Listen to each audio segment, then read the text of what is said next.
welcome to jwreasoning.com. I'm recording this video for Sunday, February 8th, 2026. Unfortunately, I didn't have time to do a Watchtower review for this week, so I thought I'd take just a few moments and just talk about a couple of things that we see within the organization, just to encourage people to read your Bible and take a look at some of the things that you have seen in past Watchtowers, topics that they've talked about. Now this week they're talking about Job, next week they're talking about Job in their Watchtower study. And in this Watchtower study, you will notice that they talk about suffering and they talk about injustice and things like this over the next week or so. And this is something that all Jehovah's Witnesses have to deal with, all people have to deal with.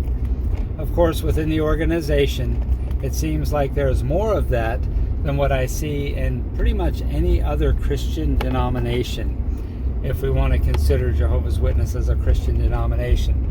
They follow the organization more than they follow Christ, but I guess we could still consider them Christian. I considered myself a Christian when I was a witness. But one of the things that I just wanted to take a moment and consider, and that is some of the vernacular that Jehovah's Witnesses use. Terms that they use in their watchtowers, things that they put in their, not just in the Watchtower, but in all of their publications. You will find terms such as anointed Christians, anointed remnant. These are actual phrases that they will use that you can't find in the Bible.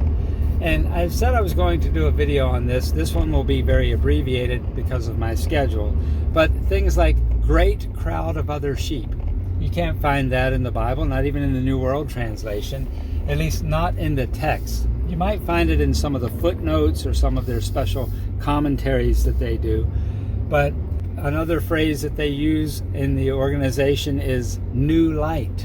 You don't find this anywhere in the Bible. And another one is new scrolls. This is something that nearly every Jehovah's Witness knows about. They believe that there are going to be new scrolls opened after or during or after the 1,000 years. And actually during the 1,000 years.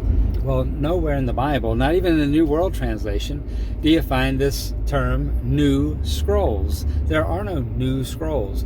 Another one is governing body. Almost every Jehovah's Witness should know that the term governing body isn't in the Bible, but most of them don't realize that. Another term, celestial chariot.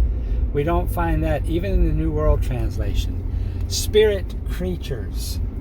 Nowhere in the New World Translation. Spirit begotten. Spirit sons. Co-rulers. You don't find any of these terms, but these are terms that the Watchtower uses over and over and over again. If you put any of these quotes or any of these phrases into a quote search in the Watchtower library, it'll only take you to their publications. It will not show any of these terms in the Bible unless, again, it's in a footnote that they have added or in their commentary in one of their study Bibles. And the last one that I wanted to cover was the word vindicate.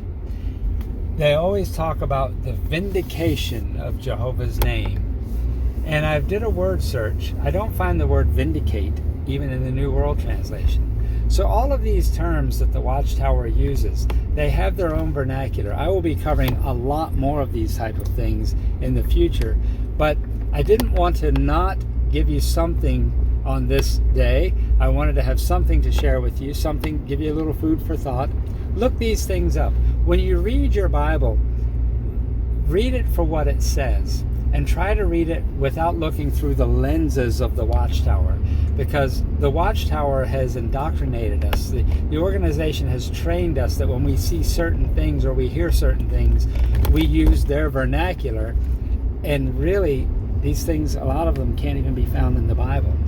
So I wanted to make this video. I wanted to take time. I apologize for not being able to do a Watchtower review. I do want to let you know we've had some severe weather here where I live. It's starting to snow right now as I'm speaking to you, and we're calling for some severe cold weather.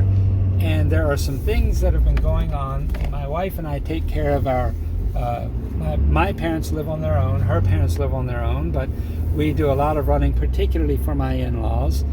And so our schedules are very, very busy. I have some things coming up in the coming weeks. I may not be able to do a Watchtower review, but I will still try to do something. And if not, please know that it's not because I'm neglecting this. It's just because of time constraints. Friends, I hope you will continue to study your Bible. I really hope that you will read it, the words on the page, believe them for what they say. And when you look at the Watchtower articles, you don't have to look very far. Just look and compare them to what the Bible actually says. And when they give you a quote, when they tell you something that this verse means ABC, read around the verse. See what it says around that verse and make sure that they're telling you what the Bible actually says. I really hope you will keep studying. Friends, I want you to remember too, please remember this. Jesus is the way, the truth, and the life. Jesus is the truth, not an organization. It doesn't come through a group of men. It doesn't come through the governing body or any pastor or minister or a YouTube channel like this. It's through Christ alone. He is the truth, and He's the only way to the Father. Keep in mind also that there's no other name under heaven given among men by which we must be saved, and that name is the name of the Son of God, Jesus Christ. So as always, my prayer for you is that Jehovah will continue to bless you until we meet again.